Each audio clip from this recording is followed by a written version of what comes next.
പ്രകൃതി സുന്ദരമായ ഒരു പ്രദേശത്ത് വളരെ മനസ്സമാധാനത്തോടെ ജീവിച്ച ജനതയാണ് ഇപ്പോൾ വലിയ തോതിൽ തീരാ ദുരിതത്തിൽ എത്തിയിരിക്കുന്നത്.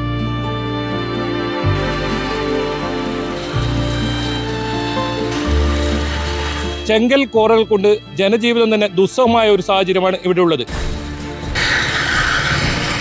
15ഓളം ചെങ്കൽ കോറികൾ ഇപ്പം നിലവിലുണ്ട്. ആശുപത്രിയിൽ എപ്പോൾ അഡ്മിറ്റ് ആണ്.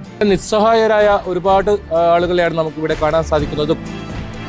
ചോദിക്കുമ്പോ ഇവരെല്ലാം പറഞ്ഞ് നിങ്ങൾ വാടകയ്ക്ക് പോയിക്കോ. നമ്മളെ ബുദ്ധിമുട്ട് കേൾക്കാൻ ആയിരിക്കും ഈ സർക്കാർ ഉദ്യോഗസ്ഥർക്ക് ആയിരിക്കും ഉദ്ദേശമില്ല. പൊടി കൊണ്ട് ഇങ്ങനെ നിൽക്കാൻ പറ്റാത്ത അവസ്ഥയാണ്.